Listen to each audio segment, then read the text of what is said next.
ಬಳಿಗೆ ಕರೆದುಕೊಂಡು ಬಂದಿರುವೆನು ಆಧರಿಸಿ ಸತ್ಕರಿಸಬೇಕೆಂದು ಬೇಡಿಕೊಳ್ಳುವೆನು ಜನಕ ಜಗತ್ ವಿಖ್ಯಾತಿ ಕಾಂತಿಕರಕ. ಮುನಿ ಭೋಜನೆ ಎನ್ನಂತೆ ಬಂದರೆ ಸಕಲ ಐಶ್ವರ್ಯ ಮತ್ತು ಮೇಲಕ್ಕಿಯಾರು ರಾಜ ರವಿಕೋಟಿ ತೇಜ ಮುನಿ ಭೋಜನೆ ರೇಣುಕ ರಾಜ ಎನ್ನ ಏಕೈಕ ಕುಮಾರಿಯಾದ ರೇಣುಕ ದೇವಿಯನ್ನು ಸಂರಕ್ಷಣೆ ಮಾಡಿ ಪ್ರಾಣಾಪಾಯದಿಂದ ಪಾರು ಮಾಡಿದ ತಮ್ಮ ಉಪಕಾರಕ್ಕೆ ನಾನೊಂದು ಆ ಜನ್ಮದಿರಲೇ. ಯಾವ ದೊಡ್ಡ ವಿಚಾರ ರೇಣುಕ ರಾಜ. ಮುನಿ ಭೋಜನೆ ರೇಣುಕ ರಾಜ ನಿಮ್ಮ ಮಹಾಸಾಸದ ಈ ಉಪಕಾರ ನಾನೆಂದು ಮರೆಯಲಾರೆನು. ಹೌದೇ ರೇಣುಕ ರಾಜ.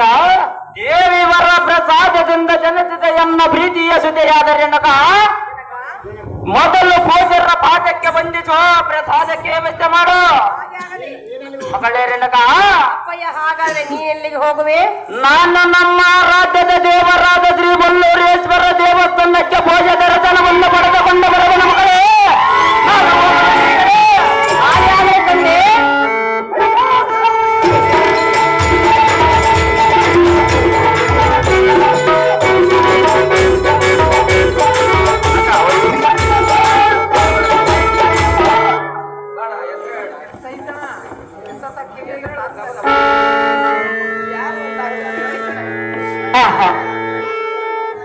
ಇದೇನು ಆಶ್ಚರ್ಯ!